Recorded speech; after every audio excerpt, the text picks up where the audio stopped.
Ганцхан подкастын маань шинэ дугаар эхлэхэд бэлэн болсон байна. За энэ удаагийн дугаараар би Мандал санхүүгийн нийтлэг компани болох Мандал Risk Management компанийхаа гүйцэтгэх захирал Барс Баатрыг бас урин оролцуулж байгаа. Учир нь юу вэ гэхээр сүүлийн үед бол эдийн засаг хүн дугааг хүн болгон мэдж байгаа компаниудад хувь хүнд гээд хүн болгонд л нөлөөлж байгаа баг. Тэгээ нөгөө эдийн засаг өөрөө санхүү эдийн засаг жоохон муу байгаад сул байгаад хүнд байхлаараа дагаад гэмт хэрэг өөрөө нэмэгдчихийдэг тийм. Тэгэхээр яг энэ нь яг кибер гэмт хэрэг, цахим гэмт хэрэг, нөгөө заллах гэмт хэрэг, за байгууллагууд руу халдах халдлагууд нь дагаад үүнийгээ дагаад нэмэгдээд байгаа мó гэж анзаарчихсан. Энд дээр тэнтэй яг харахгүй санал бол бүрэн нийлж байна. Яг гэвэл одоо би өөрөө хувьдаа ингээд судлаад үзэхэд бол за гар утсан дээр байдаг App Store, Play Store руу хараад үзэхэд Монголоос ялангуяа хандлттай байгаа хамгийн их таталт аваад байгаа аппликейшнуудыг хараад үзэхэд дийлэнх нь ямар нэг байдлаар зээл болгодог төрлийн аппууд байгаа. Тэгэл банкны аппууд байгаа тийм. Сошиалээр ороод үзэнгүүт нэг ойролцоогоор 3 реклам тутмын нэг нь ямар нэг үйл хялбар хурдан шуурхаа зээл олгоно гэсэн сурталчилгаа байгаа байхгүй. Энэ юуг харлаа гэхээр хүмүүст яхахгүй өнөөдрийн орлого нь бол хангалтгүй богино хугацаанд яралт их мөнгө авах хүсэлтэй хүмүүс бол маш их байгаад байгаа учраас энэ төрлийн рекламууд илүү хяналт аваад яваад байгаа гэж хараад байгаа. Энэ яхахгүй зөвхөн Монголд байгаа нэг юм биш л да. Одоо 25 оны Интерполийн статистикаар хараад үзэхэд зүүн өмнөд Аз болсон нийт 25 онд болсон нийт гэмт хэргийн 30 гаруй хувь нь энэ кибер орчинд үйлдсэн гэмт хэрэг байгаа. Энэ болохоор ямар нэг байдлаар хүнээс мөнгөний залхиж авсан үг бол хакдж аваад хохирол учруулсан гэх мэтлэн энэ төрлийн халлага Азда 3 гэмт хэргийн тутмын нэг нь гэсэн үг шүү дээ тийм кибер орчинд болоод байна. Дөнгөт одоо энэ Монгол болоод байгаа энэ халлагуудыг гэсэн нь бол задлаад хараад үзэхэд бол дийлэнх нь юун дээр эхний юугэн дээр явж байгаа гэхээр хүнд одоо богино хугацаанд мөнгө олох. Та одоо за сүүлийн болоод байгаа нь одоо банкны одоо айгүйх ойн баярууд болоод байгаа шүү дээ. Энэ жил ялангуяа маш их гой тий 15, 20, 25, 30 жилийн ойнууд бол болоод байгаа. Тэгвэл энэний далимдуулсан айгүйх лөөрийн шинжтэй нөө фишинг яваад байгаа. Юу явж байгаа гэхээр за та одоо манай банкны үнэн хэрэгцэгч 5, 10 жил бол байна. Тэгвэл манай сэтгэл ханамжийн энэ формыг бөглөөд үнгүү 100,000, 200,000 төгрөгийн хадгаламж хожороо гэж ихэд ороод ирж байгаа байхгүй. Нөгөө нэг том компаниудын чинь нэрийг ашиглаад. Тийм. Хүмүүс чинь ихэвчлэн одоо банк юмд одоо амар нэг итгэдэг. Яг бол бидний хамаг үнэ цэнтэй хөрөнгийг хадгалж байгаа зүйл итгэхүйц газар гэж бодоод байдаг. Гэмэгт тэр одоо сайхан нэрийг нь ашиглаад энэ лөөрэж байгаа хүмүүсүүд маань эргүүлээд ард иргэдийг хохирох гэж одоо нэрийг нь ашиглаж лөөрдөд байгаа юм гэсэн болоод байгаа шүү дээ тийм.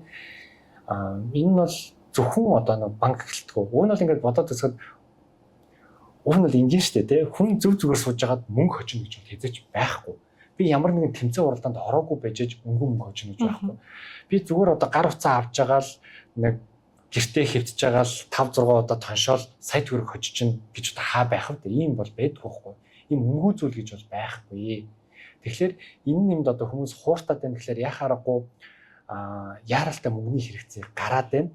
Тэгвэл энийг нь одоо яг тэр татсан газрын ингээд майжж байгаа юм өгөөд байгаа учраас нэг анхан шатны юм мэдчихсэн юм ачсан мартаад шууд улаарад ингээд дарах юм айгүйх гараад байна.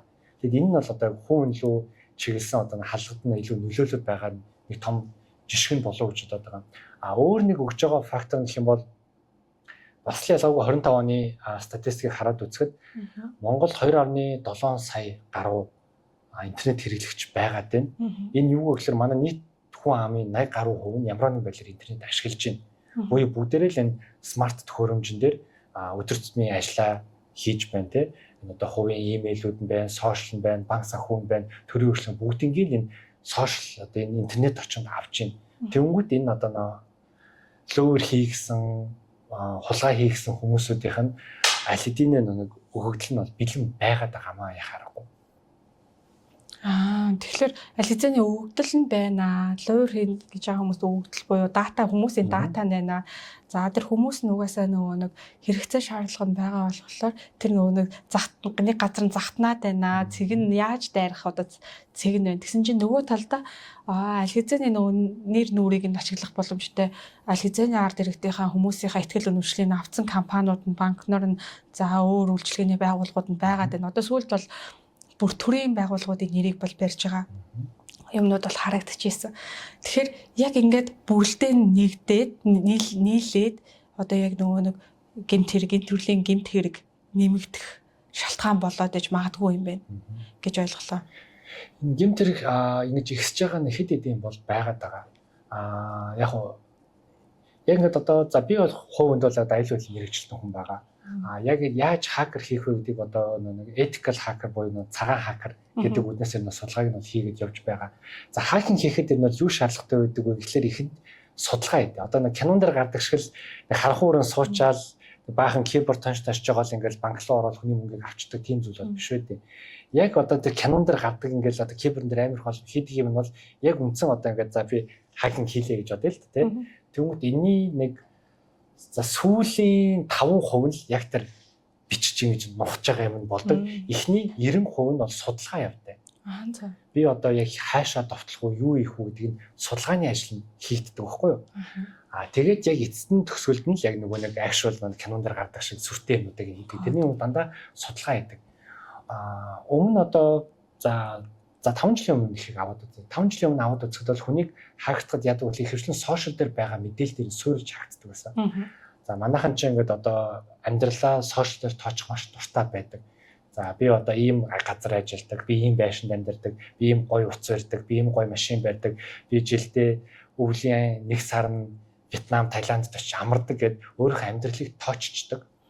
Тэгээд пассвортоо зохиохдоо ч гэсэн бол амар амар. Хүний одоо пассвортыг сошиалс олоход амар амархан байдаг. Хүмүүс ихэвчлэн тэгэл одоо өөрийн нэр, хайртай хүнийхээ нэр, тэгэл төрсэн он, сар мар гэж тавьчихад бол хүний одоо нэг хакер байх шаардлагагүйгээр тэр хүний сошиалыг нэг 5 минут гүйлгэж харж байгаа тэрний пассвортыг таачих бүрэн боломжтой байдаг байхгүй юу?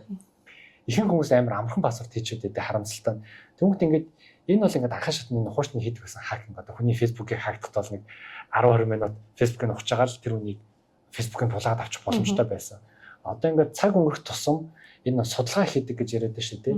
Энэ ажлыг бол илүү одоо AI-аар хийлгдэг болчихсон. Яг харахгүй өнөөдрийн байдлаар энэ AI одоо Cloud, Gemini, ChatGPT маань маш сайн болсон. Маркет анализ хийж чаддаг болсон. Нөхцөл байдлын анализ маш сайн хийж чаддаг болчихсон байдаг. Энэ байгууллагад нь бол дотоодын ингээд хөгжилт нь бол амар гоё хэрэгцээ байгаа ч гэсэн энэ AI маань өөрөө tool хэрэгсэл байхгүй юу? Энэ өөрөө нэг тийм супер юм зүгээр бидний өдөржинд ашиглах хэрэгтэй хэрэгсэл байгаа.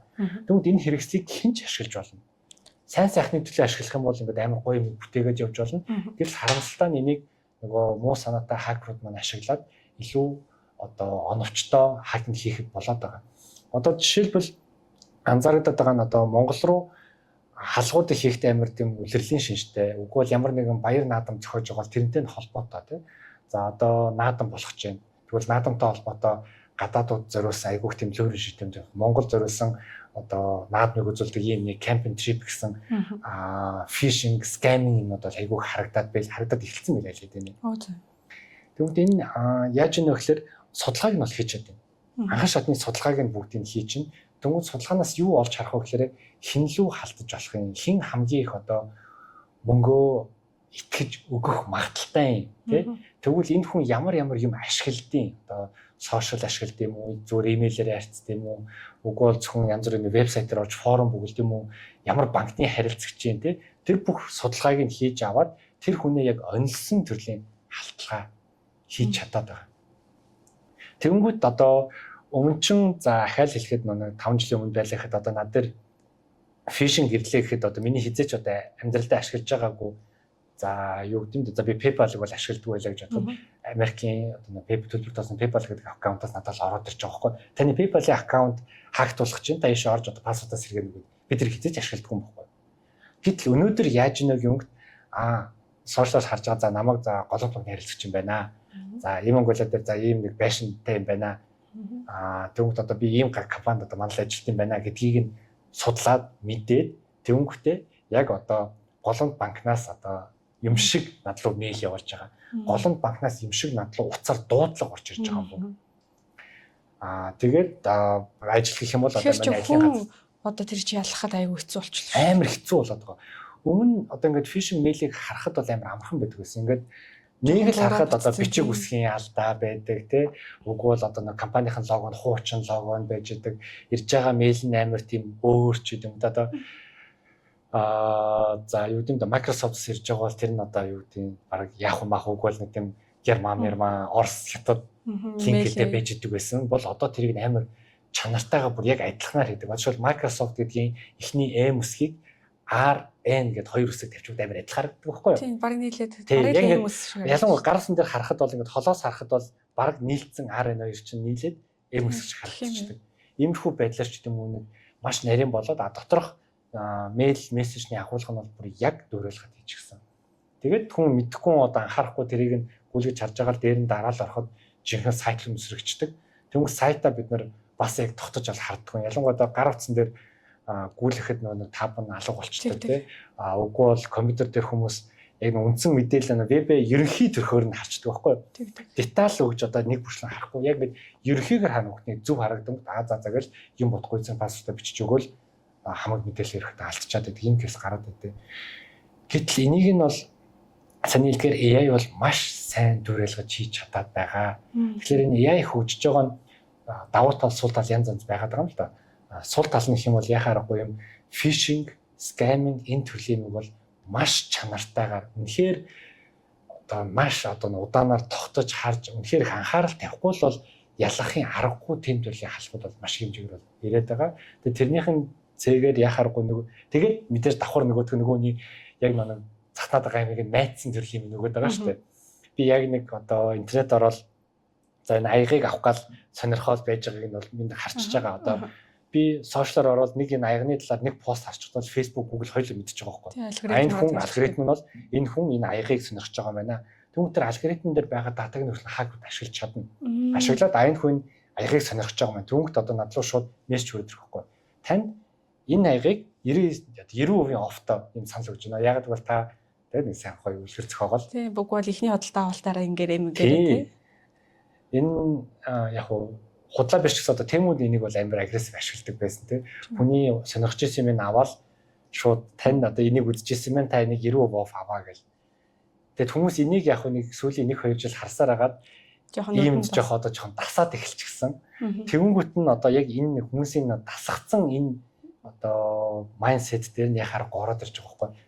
Маа энэ аягыг 90% off аваарай. Тэнгүү тэгэл итгэж шүү дээ. Тийм яг бол одоо явж л байдаг. Тийм ялангуяа табу Тэмүүд нар чинь ямиг 90%, 95% off бож болдог гэдгийг харуулчихсан учраас хуучин бол юм 90% off гэвэл заас ийм юу байт юм бэ гэдэг ирэхэд өнгөрөөж төгсөн бол одоо 90% off гэдгийг бол хүмүүс итгээд идэх болсон.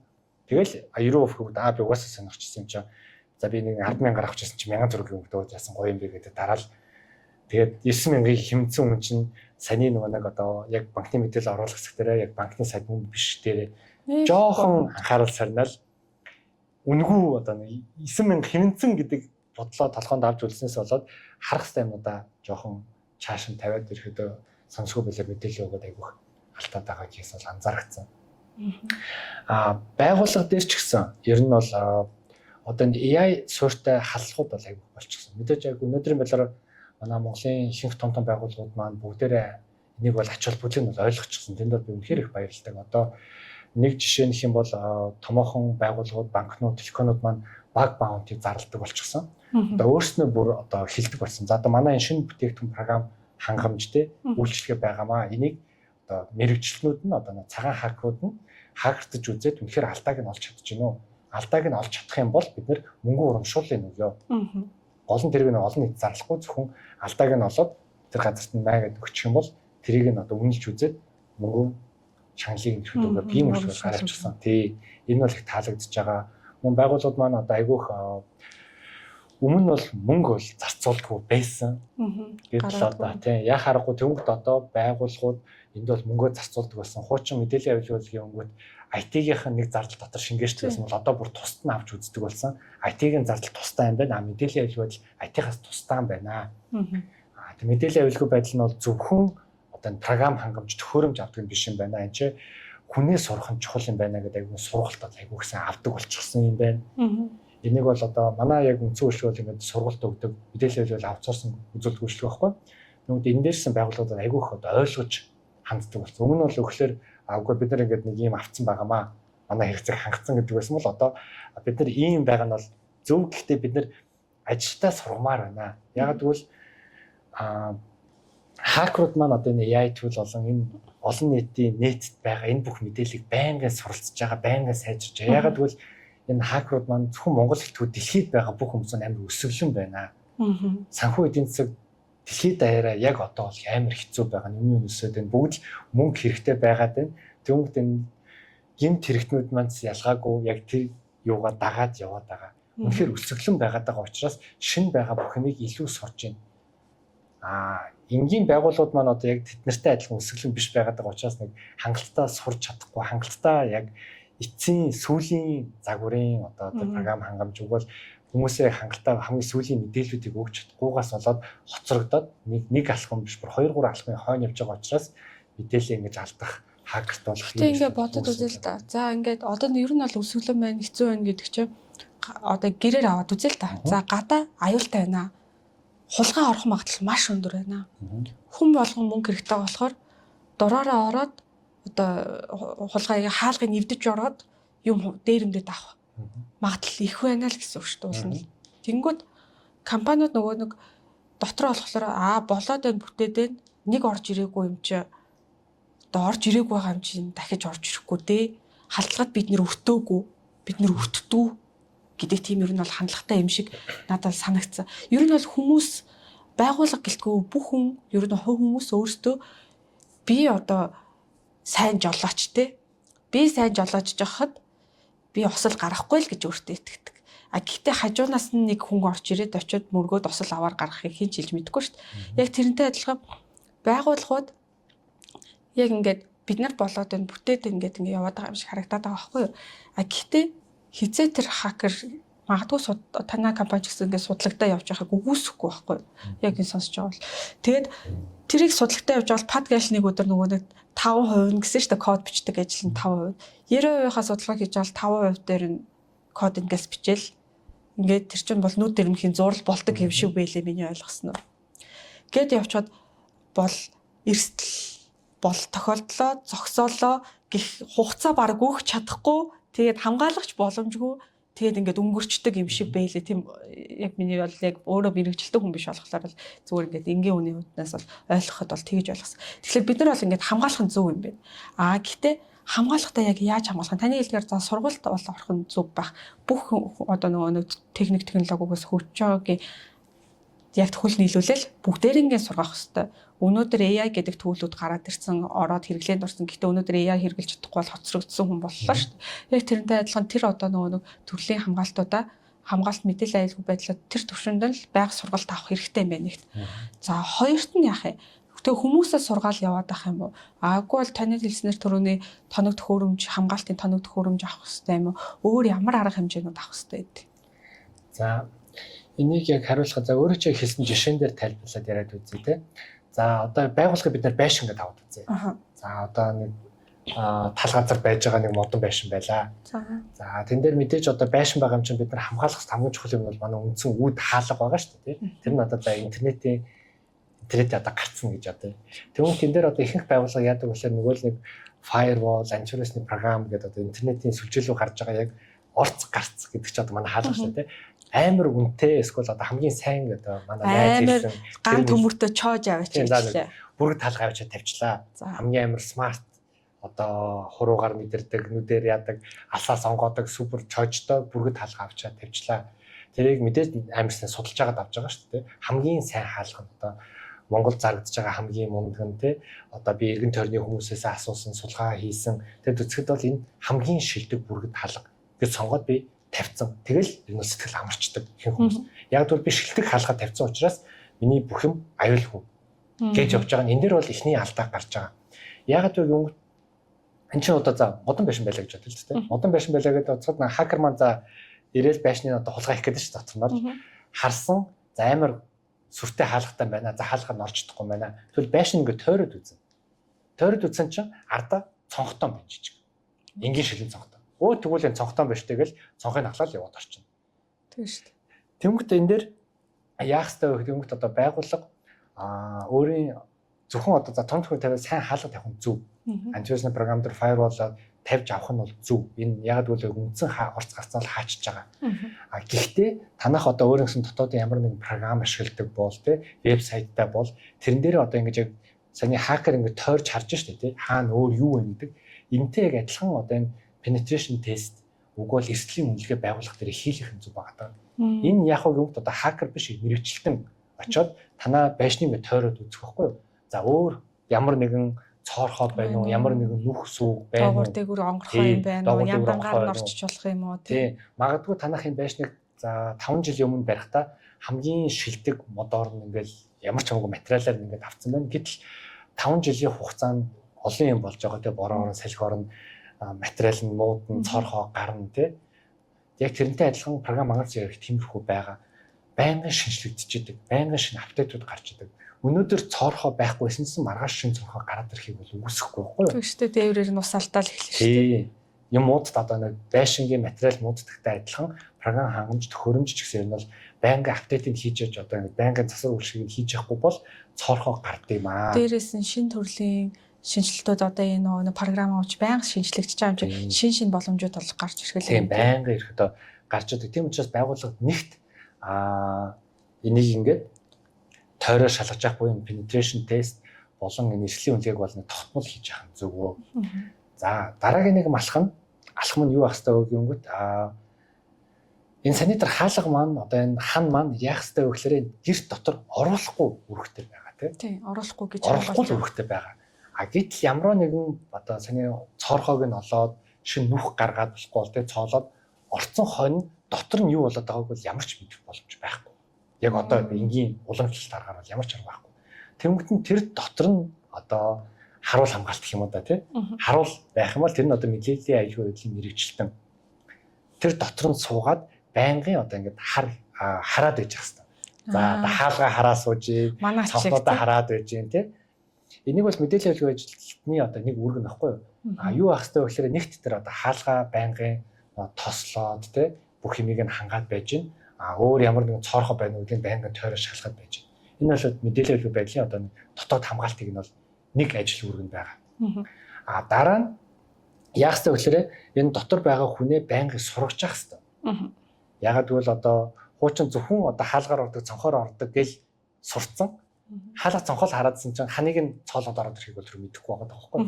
Тэнгүүт нь сургалт аваад бас ханаа нь орж болд юм байна гэдээ бас ойлгочих хэрэгтэй. Тийм учраас энэ хүнээ тогтмол одоо за жилдээ гэхэлэр арай холдчиход жилдээ ядаж нэг 2-3 удаа ерөнхий сургалт ороод ерөнхий улирал болгоо юм шүү тий. Тэгээ ер нь бол улирал болгоо сургалт орж ивэл энэ бол хамгийн зөв нь болж байгаа. Тэгээ тэр сургалтанд нь яхаа одоо тэр мэдээллийн аюулгүй байдлын мэргэжилтэнд л хамрагдах юм уу? Бүх хүмүүс хамрагдах юм уу? Бүх хүн хамрагдаж байгаа. Яагаад гэвэл одоо ингээд энэ байгууллагууд чигсэн халдлага болоод байна гэдэг шүү дээ. Нийт одоо байгууллагууд чигсэн халдлагын амжилттай болсон халдлагуудыг нь авч үзэхэд 93% нь санаатаа самсруугүй байдлаар хүний алдаанаас болдог. Хүнээс хамааралтай байдаг. Тэр хүн нь одоо ингээл 1000 одоо амар сайн програм хангамжтай, төхөөрөмжтэй байлаа, дотоодын процесстэй байлаа, мэдээлэл хэлбэрийн багтаа байлаа, сургалт ороодсон чинь нөгөө нь арай албаны нэг одоо хүний нөөцийн хүн ч тийм самсруугүй байдлаар нэг мэйлэн дээр ирсэн линкэн дээр нь дарцсан. Тэгсэн чинь компьютер дээр нь вирус суугаад мэдээллийг нь авцсан, өгөөл юзерний пассвордаа алдсан тий. Тэгвэл тэрүүгээр нь дамжуулаад дараагийн алхууд нь болоо явчихдаг.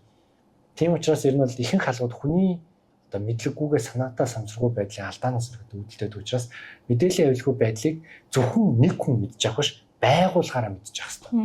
Байгууллагын бүх мэдээллийн аюулгүй одоо ингээд одоо гинжин хэлэхээр байлаа гэж бодоход тэрний хамгийн сул хэсэг нь л хүн болж байгаа. Тэгээд тэр хэлхийн дотор одоо ингээд гинжээр ингээд бүх юм ингээд баглаад бооцсон байж байгаад нэг л муу хэлхээд дотор байж байгаа тасарч юм уу тэр гинж тэр чигээр унж шүү дээ. Тийм учраас байгууллага дотор одоо сургалт авахд байгууллага одоо миний зөв анзаарсан юм нь жоохон алдаад байдаг зөвхөн IT-д аваад өгчдөг. Аггүй зөвхөн одоо менежерүүдэд аваад өгчдөг. Гэтэл танаа систем дотор сүлжээнд байгаа бүх хэрэглэгч одоо үүдэн сууж байгаа ресепшнээс эхлээд одоо эцсийн гүйцэтгэх захирал хүртэлтэй эзэн хүртэл бүгд энэ анхан шатны ядаж анхан шатны мэдлэгтэй байж тэгээд цаашаа яаж одоо энэ фишингээс хамгаалах уу, яаж энэ ransomware-ээс хамгаалах уу энэ бүх мэдлгүүд нь байж ирэхэд амжилттай ямар нэг аюулгүй явах боломжтой байгаад байгаа. Тэгэхээр сургалт авч байгаа бол бүгд хамрагдах юм чухал. Тэгээд жилдээ ядаж нэг удаа ерхий нэг гүн шинжилгээ бол хийлгэж явах хэрэгтэй. Penetration test гүрэн системүүдээр хийлгээд ямар нэг цоорхоо байна уу гэдгийг хийлгэж явах хэрэгтэй. Яг тэгвэл тухайн байгууллага өөрсний одоо програм девелопертой байсан ч гэсэн Яг бол хүмүүс ингээд яг өөрөө дотор нь ороод юм хийгээд ахлаар яг юм тийм хайрцлагдчих маа. Хайрцаглаг. Тийм хайрцлаг дотор орох амар магадaltaй тийм. Би одоо яг л энэ ханыг хамгаалах хэрэгтэй гэж ингэж бодоод байгаа л энэ өргөл хамгаалаад тэгвэл хойноос орж ирэх юм мартчихад байдаг. Дээрээс орж ирэх доороос орж ирэх жишээ тийм. Тийм учраас хөндлөн газраар яг энэ одоо мэрэгжлийн хакер үйлчлэгийг үзүүлдэг тийм. Одоо цагаан хакерын тийм цагаар үйлчлэл penetration test гэдэг ийм байгууллагатай хандаад энэ үйлчлэгийг нь аваад өөрийнхөө бүх цорхнуудыг урдчилж мэдээд хамгаалах нь амар чухал байгаа. Яг бол эн чинь яг нэг киберхийлэлийг ингээд яриад үслэг нэг даатгалтай адилхан. Үгүй бол одоо нэг эмнэлгийн вакцин авдагтай вакцинтай их адилхан. Тийм вакцинтай нь илүү адилхан санагдаад байдаг. Хүмүүс маань ихэвчлэн одоо ханаа төрсэн хойноос араас нь нэмээ угаал зовоод байдаг. Гэтэл одоо том гарах юу улирал бол ойлгомжтой шин хавар намар ирэхэд болж байгаа. Түүнтэй тухайд нь хамгийн одоо үр дүнтэй байгаа вакциныг л очиод хийлгэх юм бол тэр вакцин тэр ханаад бол тусахгүй шүү дээ. Гэтэл хүмүүс тэрийг хийлгдэг бол маш вакцинаа хийлгэж одоо нэг 500,000 төгрөг орчил вакцин хийлгэж чинь. Гэтэл би одоо ханаа төрчөөл зовоол 100 200 300 мянгаар эм тариа аваад зовоол ажилласаа чөлөө аваад ингэж байгаа. Дээрээс нь эрүүл мэндээрээ хохироол тийм. Инхгүй нь бол ингээд урдчлаад нэг вакцина хийлгэж явчихдаг. Яг адилхан мэдээлэл хэлбэлээр урдчлаад энэ сургалтандаа суугаад энэ аюулгүй байдлын програм хангалтуудаа аваад үйлчлэгээ аваад явчих юм бол араас нь гарах энэ их зардлыг бол хамаагүй хэмжиж байгаа. Цаг, мөнгө аль алиг нь бол асар хэмжээгээр хэмжиж байгаа. Ягаад гэвэл нэгэнд хакер орцсон бол хэд хэдэн хохирол очиж. За нэгт санхүүг хохирол очиж. Яг бол мөнгөний салгаад авчиж байгаа. Дараа нь бол нэр төрийн одоо нэр хугарахаар ясуугаар гэж ярьдэн шүү дээ. Яг тэрнтэй адилхан компани нэг хактуулсан бол одоо сошиал хөгжсөн үед бол хорхон зур ингээл устаа яриа мэдчихэв. Хэн нэгэн хактуулаа хэн нэгэн мэдээлэл аллаа гэх юм бол тэрийг бол нэг цагийн дотор л баг түрүүний 2.7 сая иргэн баг мэдчих واخгүй юу? Тийм шүү дээ. Одоо тэгэл 1 сая юм газар бол бид бүх харилцаж байгаа мэдээллийг алдлаа л гэж нэлээд дуустай яриа. Ялангуяа одоо ингээд олон харилцагчид үйлчлэгийг үзүүлдэг байгууллага бол одоо бис одоо тийм байгаа واخгүй юу? Би одоо нэг байгууллагад ингээд одоо за банкнд ч гэдэг юм уу санхүүгийн байгууллага юм уу эсвэл миний хувийн мэдээлэл, гэрээ мэдээлэл байдаг байгууллагад ингээд үйлчлэг авч ирсэн чинь хакер дуушлах юм бол би тэр газар бол их үйлчлүүлэх байхгүй. Тэр чинь минь хувийн бүх мэдээллийг манай бүх мэдээллийг алдчихж байгаа учраас би итгэж найдаад өгчээсэн чинь мэдээлэл алдчихж байгаа учраас ахиж би тэр газар хандахгүй, өөрчлөхгүй. Иймэрхүү хандлага одоо нэр төр алдна гэдэг чи одоо тийм л аюул байгаа шүү дээ. Харилцагчаа шууд алдах. Харилцагчаа алдах нь санхүүгөөрөө хохирох нь нэр төрөө хоглох нь. Тийм тэгээд араас нь дахиад яах вэ гэнгүүт хувийн мэдээлэл одоо манай 2022 онд мэдээллийн аюулгүй байдлын тухай хууль багц бол батлагдсан. Тэнцээ олон нийтэд одоо ямар төрлийн мэдээлэл байж болохын мөн хувийн мэдээллийг нууцлах хэрэгтэй. Одоо буюу байгууллага миний юзернейм, пассворд, нэрээсийн дугаар, гэрээ аяг, усны дугаарыг авсан бол тэрийг нууцлах нь тэр байгууллагын үүрэг, хуулийн дагуу үрж байгаа үүрэг нь. Тэрийг алдагдах юм бол тухайн байгууллага хохирлыг барагдуулна, давхар хуулийн хариуцлага хүлээнэ. Торгуул төлнө. Бусад арга хэмжээгээр авах хэрэгтэй байхгүй тэр байгууллага. Тэгэхээр одоо саяны өмнө дурдсан зүйл дээр нэмэх нь бас хуулийн хариуцлага шууд орж ирж байгаа гэсэн. Одоо ингээд яг халтлагт өртөж байна гэдгээ мэдээ л да. За одоо яг одоо ингээд халтлага байгууллага руу гаднаас хакертж байна. Тэрийг ер нь яаж одоо таслан зогсоох юм? За одоо хоёр байгууллагын кейсийг авч үзье л да. Нэг нь болохоор за firewall-тай гаднаас аутсорсинг үйлчлэгээ авцсан байгууллага. За нөгөө талд бол за өөртөө л яг дотоод IT дээр найдаад үлдээсэн байгууллага хоёр аваад үзье. За дотоод серверлүүд хүмүүс нэвтэрчлээ. За таны хэлдгээр бол 100% гэж угаасаа юм байхгүй. Аливаа нэгэн байдлаар эрсдэл гарна. За тэгсэн гэж бодоод за энэ одоо хамгаалалттай байгууллага руу нэвтэрлээ гэж бод. За тэгвэл яг энэ хоёр байгууллага дээр ямар ялгаа гарах вэ? За эхлээд за хамгаалалттай байгууллага гэдэг. За мэдээллийн хөлбөмбөлийн аутсорсинг үйлчлэгээ авдаг ч гэдэг юм те байгууллага дээр жишээ аваад үзье. За тухайн байгууллага ингээл за өөрөө гэсэн тодорхой хэмжээний нэг сервертэй, өөрөө гэсэн нэг вебсайттай худалдаа эрхэлдэг байгууллага гэж бодъё л да тий. Харилцагчийн мэдээллүүдэд хадгалсан байдаг. За нэг 1000 харилцагчтай нэг дундаж байгууллага бай гэж бодъё. За ингээд байж л тэд нэр инженертэй, IT инженертэй за 3 инженертэй юм байна.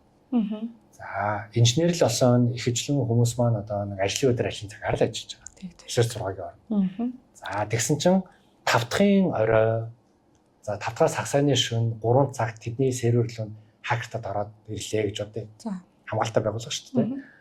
шөнийн за 3 цагт халлага боллоо гэж бодонгууд сервер рүү хинэн орох гэж оролдож байна. Тэгмэд одоо сервис авсан юм чинь нөгөө газар нугасаа одоо цогт төвтөө 24/7 шиг манайх тэгж үзүүлж байгаа байхгүй юу? Цогт төвтөө 24/7 хамгаалдаг. Цогт төв гэдэг нь. Цогт төв гэдэг нь болохоор Secure Operation Center буюу одоо хүмүүс одоо нэг кино одоо банкуд дээр хардсан бол ингээл нэг өрөөнд дотор ингээд баахан дэлгэц тавьчаал ингээд байнгын хяналт хийгээ сууж идэг 24 цаг. 24 цаг хамгаалт гэдэг төв гэсэн. Тим төв ерөөдөө мэрэгчлүүд нэг доор нэг 10 хэдэн хүн сууж байгаа 24/7 өрхтө сууж байгаа ростро ээлжин солигдоод илүү хамгаалж байж байгаа. Хамгаалж байгаа байгууллагуудын дотор сүлжээгийн одоо ямар нэгэн ноцтой үйл болж ийн үдийг эрхтэх хянаа сууж байгаа. Логуудыг харж ин реал таймаар хандлагуудыг эрхтээ хараад байж. Тэгэхээр тэн дээр яг тухайн байгууллага дээр өөр дээр нь за 24 цаг ажилдаг мэдээллийн аюулгүй байдлын мэрэгчлэлтэн байхгүй ч гэсэн хэрвээ авцаарсан үйлчлэгээ авсан бол тэр SOC буюу Secure Operations Center гэсэн тэр одоо яг мэдээллийн аюулгүй байдлын төвлөл юм байна шүү дээ. Төв дээр ажиллаж байгаа тэр одоо үйлчлэгээ авсан байгууллагын мэрэгжилтнүүд одоо аюулгүй байдлын мэрэгжилтнүүд 24 цаг тасралтгүй яг аюул болж гинүү гэдэг хянаал яг ингээд одоо нэгэсэндээ дуудлагын харуул хамгаалтын үйлчлэгээ шиг ингээд хянаал явж идэг. Ер нь л яг л одоо нэг гэрээт хамгаалалттай адилхан ерөөдөө шөнийн цагаас энэ бол хараад сууж байсан. Шөнийн одоо хатвтаас хасааны шөнө 3 цагт халлага боллоо. Мэргэжлүүд харж байна. Шууд таслан зогсоно нэгт. Тэгээд ямар нэгэн сервер рүү нэвтэж орох гэж оролцсон бол тэр сервер дээр нь бол хүн шинжилгээ хийж үзнэ. За ямар нэгэн вирус суулгаж амжсан байна уу, өөр юмлууд амжиж амжсан байна уу гэдгийг хүн шинжилгээг ерөөдөө хийгээд нөгөө харьцагч байгууллага бол мэдэгдэнэ. Яг уу зарим байгууллагууд уцаар шөнө авах дургу бол мэйлээр бол мэдээллийг нь явуулчихна. Тэгээд дараагийн ажлын өдөр буюу нэгд өдөр өглөө 8 цагт ажилдаа эрэхтэн ерөөдөө репортыг нь өгнө. За 5 дахь сагсааны шөнө иймэрхүү халлага болох гэж бодсон, ингэж зогсоосон. Бид нэр одоо forensic investigation буюу хүн шинжилгээгээд үзэхэд ийм арга хэмжээнүүд болоод ийм өртсөн өртөөгүй гэдэг ерөөдөө зөвлөмжийн өгнө. Тэгээд цаашд ийм алдаа гарахгүй тул танаа энэ сервер дээрээ ийм өөрчлөлт хийх шаардлагатай шүү. Тэр зөвлөмжийг гаргаад өгч гэсэн. Ерөөдөө ингээл ажиллаад явж байна. Одоо нэгсэндээ үүдийн нэг чойж нэвдэд орсон бол за энэ чойж ч одоо шаардлага хангахгүй чойж байгаадаа болохоор ийм одоо арай өөр чойжоор солио ингийн бол аюулгүй. За үгүй бол за нэвтэрч орслоо гэхэд ороод энэ одоо танхим болтол явсан байна. Энэ яваад ийм юмыг хулгайлах гэж оролцсон байна. Ийм санаатай хүмүүс оролцсон байна гэдгийг гаргаад өгч гэсэн үг юм байна шүү дээ. Яг зөв. Хэрвээ ямар нэгэн ноцтой том одоо гэмтэл гарах гэж гарсан байх юм бол тухайн мөчтөнд шууд байгууллагатай мэдэгдээд цугтаа арга хэмжээ авна. Хэрвээ бид нар тусдаа дангаараа цэвэр одоо хаагаад одоо анхан шатны хин хийх боломжтой тэрийг хийчин шүү тухайд. Тэгээд дараа нь байгууллага нь одоо ажилдаа ирэх үед нь ярилцж агаад дараа алхмуудаа хийнэ. Гэхдээ бид нар анхан шатны зогсоох үйл ажиллагааг хийн шинжилгээнүүдийг бол хийгээ явчихна. За тэгвэл одоо хамгаалтгүй байгууллага. Хамгаалтгүй байгууллага яг вэ гингүүт 5 дахь орой халлага боллоо хинч мэдэхгүй. Нөгөө байгууллагынхаа бүх сервер дотор нь хасаа өдөр, бүтэнсээ өдөр бүх мэдээллүүдийг нь ухаж үзлээ, авахыг нь авлаа. Тэгэл нэг өдөр өглөө ирлээ тэрийг мэдэхгүй ч гэж магадгүй. Одоо тэгэл ерөөдөө энэ ингээд яг тэгвэл нэг компани IT ихэвчлэн одоо өдөр тутмын ажил бол маш их байдаг. Компани мэдээлэл байнгын томорж байгаа, сайжирж байгаа учраас маргааш юмаа бодоод хөгжүүлэлт хийгээд байдаг учраас одоо байгаа юмаа эргүүлээд ингээд нөх сувгуудыг яах юм бол жоохон хомсдол байгаад байгаа юм шиг байна. Яг түгээмэл бол биш. Яг тийм байгууллагууд байгаа л да хийж чаддаг. Гэхдээ түгээмэл биш. Ихэвчлэн IT өдөр тутмын ажилдаа амар завгүй байдаг. Тэр нь одоо хүний имэйл ингэчлээ, принтер ингэчлээ. Миний принтер болохоо болчлаа, миний Windows орохоо болчлаа, Wi-Fi дэвшлээ, камер дэвшлээ. Үгүй бол миний энэ ингэчлээ, тэгчлээ гэдэг өдөр тутмын гал унтраах ажил хийдэг болохоос биш ингээд системээ сайжруулах ажил дээр цаг гаргах нь маш бага байгаад байдаг. Тийм учраас мэдээллийн хувьд анхаарах нь бол бүр бага байдаг. За тэгээд би нэг яагаад ингэж мэдтгүү явдаг байдаг вэ гингүүт одоо ингээд dark web гэж байгаа нууц интернет. Нууц интернет дээр мэдээлэлүүд айгүйх тавигддаг. Байгууллагын дотоодын харилцагчийн лист нь одоо хүртэл манайхс ингээд нэг тогтмол 7 ногтоныг ороод мэдээллүүдийг шалгаад авах Монголын компаниуд айгүйх мэдээлэлүүд байгаад байдаг. Тийм үү. Харилцагчийн лист нь байна. Одоо тухайн байгууллагын бүх харилцагчийн лист нь байна. Гэрээ контрактын мэдээллүүд нь явж байдаг. Гэрээ контрактын мэдээлэл гэдэг чинь зүйл заалт нь хүртэл явж байгаа. Тийм зүйл заалтууд нь явж идэв. Тухайн бүх ажилтных нь юзернейм пассвордууд нь явж идэв те. Иймэрхүү юмуд ингээд тогтмол тавигдаад байдаг. Тэгвэл байгууллагууд манайх л хэд хэдэн байгууллагууд хандж ирсэн. Манай мэдээлэл ингээд тавьсан байна. Бид нар ингээд аюулгүй анхаармаар байна Тэгээд түнүүд хаана тийм мэдээлэл байна гэдээ энэ байгаамаа гэд ороод үзэнгүүт баг 3 сарын өмнөх пост байгаа байхгүй юу? Буюу тэр байгууллага нь 3 сарын дараа мэдээлэл алдснаа мэдж байгаа. 3 сар тэгээд юу мэдээгүй байгаа байхгүй. Яг тэгвэл одоо хакерууд маань яадаг вэ гэхээр тухайн байгууллага руу нэг цоорхоо олоод орцсон бол тэрийг юм устгахгүй ингээд ажиглаад байж байгаа байхгүй юу? За энэ байгууллага шууд ингээд авах юм байхгүй бол за дотоодын ямар компанитай харилцдаг, дотоодын ямар хүн байдیں۔ Том одоо гэрээ контракт хийд юм уу, мөнгө шилжүүлэх хийд юм уу гэдгийг судалж байж байгаа. Дата нүн цэнтэй юу гэдгийг одоо үзэж гин гэсэн үг шүү дээ. Өнөөдрийн энэ одоо цаг мөчид бол шууд мөнгнөөсөө илүү дата илүү үнцэнтэй байгаа байхгүй юу? Дата л одоо мэдээлэлтэй нэг нь л энэ бол амжилтанд хүрээд байна шүү дээ. Мэдээлэлтэй байж л одоо борлуулалтыг хийж байна. Мэдээлэлтэй байж л одоо энэ зах зээлээ тэлж ирэхэд явж чадж байгаа учраас мэдээлэл хамгийн чухал. Одоо өсөлтөгч байгууллагууд ч гэсэн одоо мэдээлэл нь байх юм бол өсөлтөгчөө гарч чадна шүү дээ, тийм. Энэ байгууллага одоо хаашаа хандаад байна, ямар үн төгрөгөөр үйлчлэгээ өгөөд байна гэдгийг мэдчих юм бол наад зах нь одоо хоёулаа гэрээ хийлээ гэж бодъё л да. За надад үйлчлэгээгээ за 1000 төгрөгөөр зарлаа гэж бодоход адилхан одоо үйлчлэгээ үзүүлдэг хүн тэр мэдээллийг авчлаа гэж бодоход 900 төгрөгөөр надад санал болгож байгаа. Тэгэхээр бол би тэрийг л сонгох шүү дээ. Яг ийм одоо мэдээлэлүүд задраад байдаг учраас энэ бол хакерууд маань энэ бол мэдээллийг ингэж аваад за шууд ашиглах боломжтой бол одоо иймэрхүү байдлаар ашиглана. Үгүй бол тэр мэдээллийг одоо тэр dark web дээр тавиад зарна. Магадгүй таны өрсөлдөгч тэрийг худалдаад авчих байх. Та өдөр одоо таны мэдээлэл тавигдаад заргасныг мэдээгүй ч өнгөрчих магадгүй. Яг хоо одоо ингээд мэдээгээр том кейсүүд л ерөөдөө мэдээгээр бол гараад байдаг. Сайн нэг имлэгийн кейс гарсан, нэг санхүүгийн байгууллагын мэдээлэл задрагдсан гэл. Эдгээр нь ягаад ингээд сошиаллоор олон хүнд хүрээд байна вэ гэхээр нөгөө нэг нэр нь том байгаад байгаа учраас. Өрцөн байгууллагын нэр нь том байгаа учраас олон хүн төрөд байгаа. Гэтэл олон нийтэд хүрэхгүй тийм кейс бол өдөр болгон гарч байгаа. Тийм үү. Байнгын зарагдчихдаг. Одоо хүний картын мэдээлэл, аккаунтын мэдээлэл тийм юм бол байнгын ингээд авагдаал зарагдаал тогтмол өнгүүлэх нь бол хийдэл ороод байгаа. Тийм учраас би энэ мэдээлэлээ өөрөө нууцлж хамгаалахгүй бол миний мэдээллийг хэнийг аль хэдийн аваад ашиглаж байгаа л гэсэн. Тэгэхээр энэний дээрээ бол ингэж тогтмол хамгаалалт байх юм чухлаа. Дээрээс нь мэдээллийн авилгын байлиг за аутсорс авах нь бол миний хувьд бол чухал гэж бодоод байгаа. Үгүй бид нар аутсорс авахгүй өөрсдөө дангаараа хийх юм бол болно. Асуудал байхгүй. Тэрэн дээр яг зориултын мэдээллийн авилгын байдлын баг байх хэрэгтэй. Нэг хүн биш. Бүр яг багаараа ажиллаж явах хэрэгтэй. Хоёрсоор хэдэн хүн байх вэ тэнд? Компанийнхаа хэмжээс хамаарна. Гэтэ тэн дээр бол ингээд аваад үзэхэд бол за минимумдаа 3 хүн бол байж ахгүй бол ажиллаад 100 хүнтэй компани гэж бодъё л доо. 100 хүнтэй за яг Монголын хамгийн түгээмэл одоо компани бол 50 хүнтэй байгаа. За. Энэ дээр бол за 2-3 dedicated мэдээллийн авилгын ажилтан байж байгаа. 50 хүн дээр 3 хүн. Яагаад вэ гэвэл за нэг хүн бол тогтмол дотоодын дүрм журмаа сахиулаад сургалтаа орж идэг нэг хэрэгтэй. Яг тэгвэл байгууллагад бол дотоодын мэдээллийн авилгын журам процесс байж байгаа хэрэгтэй тийм. Энэ юунд орох вэ гэвэл хүн эхлээд ажилд орохоос гарan гартал бүх процесс нь байж байгаа шүү дээ. Хүн одоо за байгууллагаар ажилд орлоо гэвэл тэр хүнд одоо за ханаас компьютер авах хэрэгтэй, ихэнх аккаунтуудыг нээж өгөх хэрэгтэй, аккаунтн дээр ямар ирэх байж явах хэрэгтэй гэдгээс нь эхлээд энэ ч одоо дүрм журмын дагуу явна. Тэгвэл хүн ажлаас гарахад тэр хүний одоо компьютер дээр байгаа нууц мэдээллүүдийг нь яаж сануулж авах хэрэгтэй юм. Компьютерыг өгж явуулж байгаа бол тэн дээрээс датаг нь яаж устгах ёстой юм. Энэ хүн өөрийн хувийн гар утас компьютер дээрээс компани дата руу хандж ийсэн юм уу гүм үү. Тийм бол тэрийг нь яг устгаж авч чадсан уу тий. Дээрээс нь энэ хүн одоо өөр ямар аккаунт руу хандж ийсэн. Тэн дээр эрхүүдийг нь бүгдийг хаасна гэдэг амар олон юм бол байгаа. Тэгвэл дотоод энэ бүх процессыг хянжих хэвээр дотоодын нэг одоо аудитор ч гэх юм уу тий. Ийм төрлийн хүн байж ах хэвээр.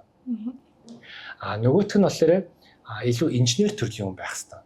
Инженер төрлийн хүн яах вэ гэвэл одоо энэ ашиглаж байгаа тоног төхөөрөмж програм хангамжтай тохиргоонуудыг нь хийж байнгын сайжруулалтыг нь хийн, шинэ авсан бол тэрийг нь тохируулна, суулгана, хэрэглэгч нэмийг хасна. Одоо илүү техникэл мэдлэгтэй хүн заавалчгүй зайлшгүй байх шаардлагатай. Ядаж нэг хүн. Тэнгүүд цаана дахиад одоо нэг хамгаалтаа хийдэг одоо сог одоо мониторингийн төрлийн байнгын хяналтыг нь хийж идэг нэг хүн ба заавал шаардлагатай. Тэгвэл тэр хүн маань 24 л ажиллаж чадахгүй. Тэгэхээр ээлжээр гэсэн үг шүү дээ. Ээлжээр ажиллана гэвэл дахиад 4 хүн бол авчин тэр чинь. Гээл ингээд хүний донд яг 24 биш юм ахад ажлын өдөр ажлын цагаар тавилаа. Зөвхөн ажлын өдөр ажлын цагаар л тэр хүн тэр хяналтаа хийж чадна. Оройн цагаар тэгэл одоо системдээ найдаал явна. Маргааш өглөө нь очиод нөгөөдгөө хараад байнгын хянаж. Ялангуяа хагасаа бүтцэн таарах юм бол халдлага боллоо гэж бодох зогсох ямарч боломжгүй. Тэгэл одоо манай Монголд одоо урт цагаансаар наадмын амралаар тэгэл 10 хоног програмд найдаал явна гэсэн үг шүү дээ. Ээлж авалтаа нийлүүлээд авчвал 20-30 хоног бол явчихна. Тэгмэгт ингээд амар их гапууд ирэхэд үүсээ юм. Гэхдээ минимумдаа ядаж ийм хүн байх юм бол огт байхгүйснаас ядаж дээр л юм л да. Тийм учраас би яагаад аутсорсинг дээр үг юм танаа төлөө 10 хэдэн зүгээр нэг одоо сургуулаа төгсөөд ирсэн хүүхэд биш яг ингээд олон улсын сертификатыг авсан мэргэжлийн баг нэг доор 10 хэдэн танаа төлөө ирэхэд ажиллаад байнгын тогтмол 24 аюулгүй байдлыг хангаад явж байгаа гэдэг нь давуу тал байгаад байгаа маа. Ингэж яг үйлчлэг өгж байгаа гол зорилго нь хэм бол танах чаддаг чаддгүй өгөөл амждгүй нэг хүн авч яснаас тэрнээс одоо нэг хүний сарын цалингаас бага зардлаар ихэд үйлчлэг авч байгаа. Тэгэх юм бол танаа төлөө бүхэл бүтэн баг ажиллаад явж байна. Маш хэрэгтэй үйлчлэг. Тэгээд яг монголчууд маань яг нэг одоо яг түрүүн бас хэлсэн өөрсдийнхөө одоо нөгөө нэг өөрсдөө айгүй их найдах хандлагатай байдаг те. Одоо жишээлбэл эрүүл мэндийн даатгал аваа гэх тэнгүүт би өвдөхгүй битгий муу хамлаатай амь насны даатгал аваа гэл тэнгүүт стоп битгий хүнд одоо баг ахуныг хараагаад байгаа юм те өрөөгöd байгаа юм. Гэт ер нь бол одоо нөгөө нэг эрсдэл байгаа гэдгийг тооцох айгүй дургүй юм болов гэж би зүгээр харсан. Энэ дээр би анх авьяахааргүй мэдээлэл байдлаараа ингээд одоо яг нэг бизнес хийгээд явхад бол яг бодчихлээсэн л да. Миний өгж байгаа энэ сервис маань яг даатгалтай адилхан юм байна да гэд. Ягаад гэвэл энэ чинь урдчлан хамгаалж байгаа байхгүй юу? Сэргийлж байгаа. Урдсан сэргийлж байгаа. Ямар нэг эрсдлийг урдчилж хараад тэрийг ирэхэд хааж байгаа л нэг төрөл байгаа шүү дээ. Одоо шил би машин авдаг машинаа бол даатгацсан байгаа. Ягаад гэвэл би одоо эрслийг одоо үрмэрг байгаа байхгүй юу? Ямар нэг эрсдэл за би ингээд зовж олсон мөнгөөрөө ингээд хүссэн машин бол авчлаа. Тэгээд би ингээд зам дээр энийг унаад явж байгаа. Би өөрөө маш сайн жолооч байж болно. Гэхдээ би энэ зам дээр ганцаараа биш байхгүй юу? Зам дээр өөр одоо чаддаг чадгүй зөндөө жолооч нар байна. Бүр болио байгалийн гамшиг болж магадгүй, өндөр орчих магадгүй, гал гарч магадгүй, үер болчих магадгүй тий. Энэ бүгдийг миний контролоос миний одоо контрол байхгүй зүйл энэ зам дээр байгаад байгаа учраас би машина бол дандаа даатгадаг. Би одоо дэлхийн номер 1 жолооч байж болсон ч гэсэн би ослолт орох магадaltaй байхгүй юу? Яг тэгвэл энэ чинь миний одоо удирдлага контролоос гарцсан зүйл байгаад байгаа учраас. Тийм учраас энийгээ би эрслээ дарахын тулд даатгал авч байгаа. Кибер эрслэлээс энэ бол ялгаагүй яг л тиймхүү логик үүднээс ирэхэд явж байгаа. Одоо би хувийн гар усан дээр антивирусны програмтай, хувийн компьютер дээрч антивирусны програмтай. Ягаад гэвэл би өөрийн контрол байгаа бүх зүйлүүдийг хийж чадарсан миний контролоос гадуур юмуд айгүйх байгаад байгаа. Яг гэвэл одоо би ашиглаж байгаа бүх програмнуудаа би өөрөө зохиогоогүй. Ашиглаж байгаа энэ компьютерыг би өөрөө бүтээгээгүй. Хэн нэгний хийсэн юм. Би дотор нь юу болж байгааг мэдэхгүй тий. Нарийн одоо кодны төвшин мэдэхгүй учраас энийг хамгаалахын тулд гэхдээ би энийг ашиглах шаардлагатай. Тийм учраас энийг хамгаалахын тулд би энэ үйлчлэгийг аваад энийг ерөөхдөө хамгаалуулад явж байгаа. За одоо халтлагад өртчлөө. За хамгаалтгүй байж байгаад халтлагад өртчлөө гэж бод. Тэгвэл байгууллагууд ямар арга хэмжээ авах хэвтэй? За байгууллага ингээд халдлага төртчлөө. За одоо шинэ үеийнхэн дагуу мэдээж за цагдаад бол мэдэгдэнэ. Хэрвээ ямар нэгэн мөнгөн хохирол амссан бол лөөрдүүлсэн бол таны одоо компани данс руу ороод үгүй бол одоо хуурамч мэйл орж байгаа дансыг нь солиод өөр данс руу мөнгө шилжүүлсэн бол тийм иймэрхүү төрлийн байх юм бол мэдээж цагдаад мэдэгдэх хэрэгтэй. Тийм гэмт хэрэгтэй хэмжих газарт юм уу? Үгүй бол өөр одоо амар нэг хараалын цагдаад бол мэдэгдэх нь номер 1 асуудал байгаа. Тэгжиж одоо хэн осныг нь одоо мөрдөн шалгалт хэлжиж шалгааны хэрэгтээ тодорхойл. Дотоодоо хэрвээ танад ямар нэгэн баг байгаа бол тэр багаараа forensic investigation буюу гүн шинжилгээ хийх хэрэгтэй. За яг юу болчихвоо гэдгийг тодорхойлно. Хизээ халлага болов, хаанаас халлага хийв, хэн хийв, манай одоо ямар сервер, компьютер, аккаунт халлага төрчихсөн, энэ цаашаа дамжиж өөрөөр хүн рүү халтсан юм уу гэдгийг гүн шинжилгээ хийнэ. Тэр одоо хэр хугацаа шаардах вэ? Мэдээж одоо мандал риск бол ингээд аюулгүй байдлын бүтэн төвтэй сог төвтэй гэдэг ярьж. Бас байгууллага дотор байгаа 3 тийм мэдээлэл аюулгүй байдлын залуу сууж байна шүү дээ. За тэр 3 хүн одоо халтлагт өртлөө гэж өртсөн байгууллагатаа дүн шинжилгээ хийгээгүй, шинжилгээ хийя, форенсик хийя гэд үзэнгүүт хэр хугацаа зарцуулах уу? Дээрс нь тэр яг бодиттой гаргаж ирч чадах уу? Энэ дээр бол хугацаа ярих бол жоохон буруу зүйл. Яг бол хугацаа яриад ирэнгүүт шууд одоо нэг хугацаа чанар гэдэг хоёр зүйл чинь ингээд зэрэг явж байгаа учраас хугацаа богино байх юм бол чанар бас дагаал. Гэхдээ хугацаа их хугацмаа чанар дээшлээ. Эсвэргээрээ нөгөө нэг хамаг мэдээлэл алдсан юм алдсан хугацаа алдаад шүү дээ. Одоо нөгөө нэг таны хэлдгээр 3 сарын дараа тэр black market дээр те dark web дээр харилцагчийн мэдээлэл гэрээ контракт бүх юм ингээд байгаад шүү дээ. Гэс дүн шинжилгээгээ хийгээл ягаал хаана явсан гэдг ингээд маш хурдтай л ажиллах нь чухал байгаа. Энэ бол хурдан ажиллах нь бол маш чухал. Гэхдээ тухайн байгууллагуудаа тэр тухайн байгууллагын IT мэдээлэл аюулгүй байдлын мэрэгжилтний мэдлэг чадвар туршлага дээр шууд уяатай байхгүй юу? Одоо үнэхээр мундаг инженертэй газар бол за магадгүй 7 хоног дотор тодорхой хариулт бол гаргаад авчих байх. Муухай инженертэй байх юм бол тэрэн тэгэл 2 7 хоног 3 хоног сар явах байх. Тэгээд хариулт нь ч гэсэн ер нь бол тухайн тэр хүний нэг хүний одоо үгүй 3 хүний ноу хав туршлагын дотор одоо юм харьцлагцтай л хэрэгтэй мэдээлэл гарч ирнэ. Хэрвээ үнэхээр чанартай мэрэгтэй байх юм бол яг үйлчлэгээ авдаг газартай бол тэр газар тандаа тэр газрын мэрэгжлийн багийн нэрээ хийж чинь үгүй шууд 3 дахь байгууллагатаа сервис авч болно. Одоо хэрвээ үнэхээр халга болчлоо гэнгүүт одоо тиймэрхүү сервис үзүүлдэг байгууллагууд бол байгаа. Яг мэрэгжлийн багаар орж ирэл одоо зөвлөх үйлчлэгээ гэсэн үг шүү дээ. Зөвлөх үйлчлэгийн мэрэгчлэнүүд орж ирээд танай байгууллагад шаардлагатай нууц хадгалах гэрээнүүдэд байгуулж агаад тэр гэрээнийхэн хүрээнд одоо гүн шинжилгээ хийж үзээд хурдан бол хийгддэггүй юм. Яг тэгвэл гадны байгууллагаар одоо шинээр орж иж байгаа байгууллагынхаа дотоод бүтц зэмийг ойлгох гэж нэг хэд хоног зарцуулна. Дараа нь шинжилгээгээ хийх гэж нэг хэд хоног зарцуулна. Тэгээд репортоо боловсруулах гэж дахиад хэд хоног. Тэгэхээр чи угаасаа уул нь хамгаалттай байсан бол за халдлага боллоо гэхээр тэр угаасаа компани ойлгоцсон, юу атсан. Тэр нөгөө дүн шинжилгээ, гүн шинжилгээ тэр процесс нь бол илүү хурдан болоод явчихна гэсэн үг юм биш үү? Анханаас хамгаалтай байх юм бол эхнээсээ байх юм бол тэр байгууллагын угаасаа дотор зэмийг бол мэдж байгаа. Ямар нэгэн халлага эхэлсэн бол тэрийг нь нэлийн ихний стейж дээр нь таслан зогсоогоод цаашаа үрчгээс нь шууд таслан зогсоно л гэсэн үг шүү дээ. Бараг хохирол учруулах. Энэ бол хохирол учруулахгүй л гэж энэ бол үзнэ. Хохирол учрлаа гэж үзэх юм бол тэрийг нь яг нэг эзэнгийн олж байгаа цаашаа арга хэмжээ авахт нь бол хамтраад ирэхдээ ажиллах боломжтой байгаа. Таны яг хэлдэг сайн нэг хүний ур чадвартай шууд нөлөөлнө гэж. Гэтэл өнөөдөр Монгол улсад яг энэ одоо мэдээлэл аюулгүй байдлын мэрэгжилтэн хідэн ширхэг байгаа билээ. Нэр хідэн ширхэг гэж ярих нь зүг бах те. Маш цөөхөн байгаа. Байгууллага болгонд 2 3-аараа болтгоо 50 хүнтэй байгууллага одоо дийлэнх нь байна гэж. Тэгэхэд тэр байгууллага бодлогонд 3 мэрэгжилтэн олдох уу. За тэгээ дөнгөж сургуулаа төгссөн хүүхэд хэр чанартай байх вүлээ те. Тэгээ нөгөө гайгүй болоо явжсэн чинь мөнгөөр зодоод аваа явчихдаг том байгууллагууд нь. Иймэрхүү яг нь наад дээр ч юм бол амар том бүхэл компаниуд нь ихэнх мэрэгчлэлээр одоо ялангуяа нарийн мэрэгчлэлээр бол хүн болгоны л толгойн өвчин болчиход байгаа. Би ингээл одоо амар мундаг хүүхдээ аваад сургаал 1-2 жил мөнгө, зав, цаг, хамаг одоо сэтгэл хайр гэв юмаа зарцуулаад 2-3 жил бэлдээл одоо гоё болж илаа гэтэл нөгөөх нь нэг бол гадаа сургууль яваад гэдэг, нэг бол мөнгөөр зодод аваа явчихдаг. Тэгэл дараагийн хүний бэлдээл аваад явна ахаа шинээр эхэлдэг. Ингээл тасралтгүй нэг сургууль шиг ажиллаад байдаг бүх компаниуд. Арайч нэм хүн юм ажиллаа ойлгоод явж идэл өөр тийшээ яваад өгдөг. Тэгэхээр иймэрхүү энэ эрсдлээ одоо нөгөө нэг байгууллага руу одоо навцаас байгууллага шилжүүлж амар байгаа.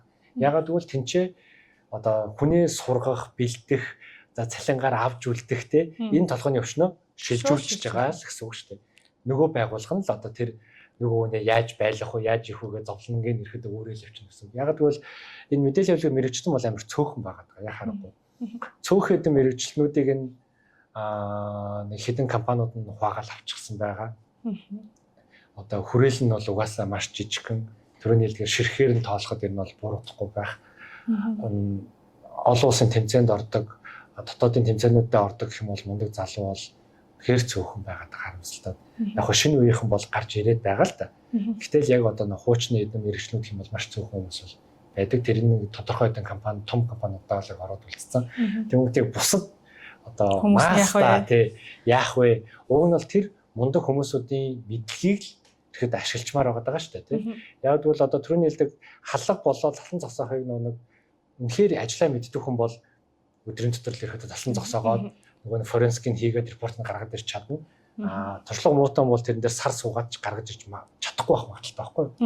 Яг бол туршлага гэдэг чинь бол тэрнээс ихэд байгаад байгаа шүү дээ. Тийм учраас нэг хурд гэдэг нь бол бас тэр чадвартай шууд уяатай зүйл байхгүй.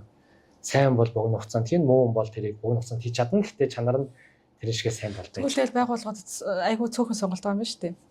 За юу яалаа? Сайн хүн авъя. Дотооддоо сайн мэрэгчлэлтэндээ болъё. Амар өндөр дүнгээр зодож авах юм уу? Нөгөөт нь олдох юм олдохгүй юм уу? Компани чинь одоо нөгөөнөөс зөөл юу надад зорилттой таарж үлдэх юм уу? Баг хамт олонтой чинь байж ажиллаж чадах юм уу? За нэгт. За үгүй бол оюутан аваад оюутан төгсөн хүүхд аваад сургаад авъя. За нөгөөтгийн мөнгөөр зодоод том компаниуд нь авчих юм уу? За эрсдэл гарлаа гэхэд хамгаалцдах юм уу? Тэг ингээд асуудлууд. Үгүй л аутсорсинг авчихаа л гэж байгаа юм шүү дээ. Энэ бол манай дээрс энэ бол одоо холын зорилго тийм л байгаа. Яг нэг газар бүх энэ мэрэгчлэнүүдийг топ хүмүүсүүдийг нэг газар цуглуулад тэгээд тэдний тэр одоо мэдлэг, knowledge-ийг ихэд бусад компаниуд шеэрлэх. Одоо нэг компани одоо нэг жорн болох биш те. Үнэхээр Монголын төлөө бүх мэрэгчлэнүүдээ нэг гоё community болоод нэг газар цуглаад тэгээд тэнцэнээсээ бусад бүх газар руу ингээд мэдлэгийг нь хуваалцаад явъя гэсэн юм бол хүсэлтэй байгаад байгаа. Маш гоо зорилготой. Тэгэхээр яг саяны ярианаас миний ойлгосон юм. За компаниуд бол аутсорс авах нь бол хамгийн одоо зөв шийдэл болж гарч ирж байна. Тэгвэл яг энэ аутсорсing үйлчилгээг одоо авахд одоо том компаниуд нь л аваад зогсч тийм үү? Таны хэлдгээр одоо нөгөө нэг 50 хүнтэй компани, 20 хүнтэй компани, 30 хүнтэй компани, за 100 хүртэлх хүнтэй компани авах боломжтой байт юм уу? Үн үртгийн үед ер нь хэрэг дээ. За энэ дээр бол яхааргүй манайхсаа үж байгаа үйлчлэг нь бол ингээд багцаар ирэхэд хувааг тавьсан байгаа. Хамгийн ихний одоо доод багцсан, ихэнх шатны багцсан гэх юм бол ирэхэд сарын 1 мэрэгчлэлний сарын цалингаас ирэхэд бага байгаа. Бид нар тийм болохоор албаар тогтоосон.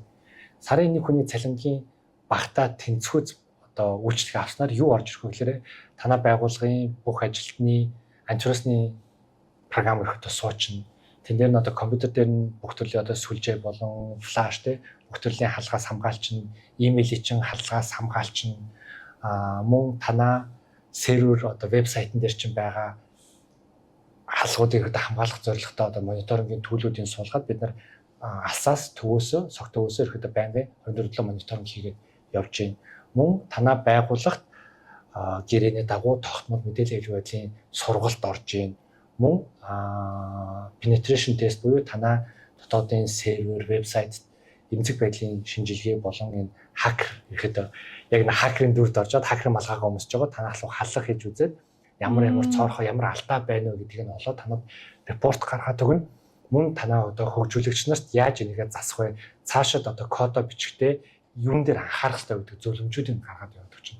Мөн тэгээд одоо гэрээ хүчиндээ байх хугацаанд танаа асуу зөвлөх зүйл авах юм бол тэн дээр нь бол зөвлөө явуулчихна. Шинээр програм авч байгаа бол юун дээр анхаарах хэрэгтэй вэ? Шинээр одоо програм хөгжүүлж байгаа бол яг ямар технологи ашиглах уу, яавал зүгээр үү те. Тэгээд танах ямар нэгэн стандарт ISO авч байгаа бол тэн дээр нь зөвлөгөө хийгээд явах боломжтой. Энэ төрлийн сервис үзүүлж байгаа.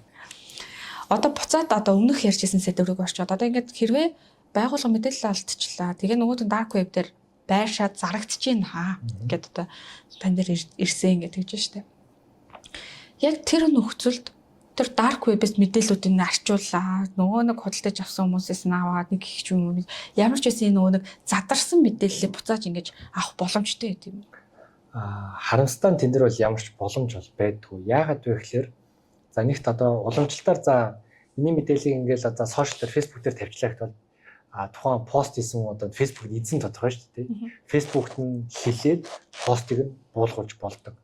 Ямар нэгэн вебсайтн дээр тавих юм бол тэр вебсайт тавьсан газарт нь хэлээд буулгуулж болдог. Дотоодын байрны гадаадын үйл хамааран хүн өөрөө хандаж болно. Үгүй бол одоо цагдаа юм уу төрийн ямар нэгэн шугамар хандуулаад ирэхэд буулгах боломжтой байдаг. Dark web дээр яаж ажилладаг вэ гэхээр уламжлалт вебээс өөр. Тэр нь ямар нэгэн нэг хүн удирддаг, ямар нэгэн нэг компанид харьяалагддаг. Дундын одоо өмчих юм одоо нэг энэ лүрэнштэй бүх гүйлгээнээс ч одоо нэг койнер гүйлгээ, биткойнер гүйлгээгээд байдаг шүү дээ. Одоо банкны гүйлгэн дээр чинь болоод банкны хэлэл дансыг цацаагаал гүлийг нь зогсооч болдог бол биткойныг яагаад хүмүүс ашиглаад байдаг вэ гэхээр хэн нэгэн эзэмшдэггүй дундын ямар нэг централайз төв байхгүй. Хоёр хүний хоорондын шууд гүйлгээ явна. Тэрийг гурдаж тэгээд зогсоох ямар ч боломж байхгүй. Яг тэрнтэй адилхан dark web-ийн вебүүд нь яг тийм зарчмаар ажилладаг. Хүмүүс тэрийг ашиглаж байгаа хугацаанд тэр веб амьд л гэж. Тэрийг зогсоох ямар ч боломж байхгүй. Буюу хүчээр хэн нэгний постыг устгуулах боломж бол тийч байхгүй. Хэрвээ dark web дээр ямар нэгэн мэдээлэл тавьсан л бол тэрийг тэр тухайн тавьсан хүн өөрөө л устгахгүй бол хизээч устгахгүй. Мөнх юм байж байгаа гэсэн. Тэгэхээр одоо цагдаагаас за ингээд шаалгаад бөө юм болоод магадгүй ингээд VPN гэдэг яг хин оруулсан бэ, хин хакерсан бэ гэдгийг бас олох гэж бөө юм болно шүү дээ нэгт. За арай гэж нэг юм оллоо. Нөгөө хүнээр устгуулах гэсэн чинь устгахгүй гэх юм бол тэгэл өнгөрөө юм шүү дээ тий. Энэ бол dark web дээр орж байгаа хүн болгон одоо шууд бид нэр интернет рүү ороод ямар нэг сайт ороход хүн болгоно IP хаяа гэж байгаа гэдэг шүү дээ. Хин нэгэн хаа нэгтээ пост тавьчлаа гэхэд энэ сайт руу энэ хүн ийм IP-наас ийм компьютераас тэн сарын тэдэнд орсон байна гэдэг IP-гаар нь хөгөөд хүнээ олчтой шүү дээ. Dark web руу ороход тийм боломж байдгүй. Ороход хүн боломж байдаг. Хөөх боломж байхгүй. Тэр dark web руу хэн хаанаас орсон бэ гэдэг хэцүү. Үсрээл чадах нь нэг бүсээр нь олж чадна. За энэ Европоос орсон байна, энэ Азаас орсон байна. Тэгэхээр чи бараг бүр хин хакерцнийг ч мэдэх боломжгүй шүү. Ямар ч боломж байхгүй. Хүн болгон одоо dark web руу ороход тэр одоо сүлжээ нь өөрөө тиймэрхүү anonymity буюу одоо эзэнийн тодорхойлох боломжгүйгээр технологи нь хийгдсэн байдаг учраас ер нь бол боломжгүй дээ. Ерхий баримжаал авна уу гэсэн. Одоо за энэ хавьяас л орсон хүн юм шиг байна гэж байгаа болохоос ш тэр хүн одоо Монгол уу юм уу, Орос уу юм уу, Америк уу юм уу, Хятад уу юм уу ямар ч мэдэх боломж байхгүй. Нэг аккаунт нэр байж гин. Аккаунт нэрийн цаана нэг хүн юм уу, бүлэг хүн юм уу ямар ч боломж байхгүй. Тэгэхээр одоо яг dark web дээр тавьсан бол цаад эзнийг нь олно гэдэг бол ер нь боломжгүй зүйл байгаа. Маш өрсөлдөлтэй юм байна. Маш үнэтэй зөвлөгөөнүүдийг өглөө. Тэгээд яг өнөө цагт гэлгүй сүүлийн үед бол яг техник технологи илүү хурцтай хөгжиж байгааг та бид бүхэн бүгдээрээ мэдж байгаа. Ялангуяа AI бол маш амар хөгжиж байна. Би сүүлд харж байхад бол инфлюенсеруудын царайгаар бичлэг хийцэн. Ишээ дараараа, ишээ ороороо, ишээ орж бет тавиараа гэдэг юмнууд бол маш их харагдчихсан. Таны өмнө нэг ярилцлаган дээр хэлжсэн кейсийг би санаж байна. Яг захирлынхын дүрээр хоолоогоор ороод гүйлгээ хийлгэсэн. Маш олон сая долларын гүйлгээ хийлгэсэн гэдэг. Яг энэ саний хэлээд байгаа энэ AI-ийн халдлагыг бол deep fake гэдэг байгаа.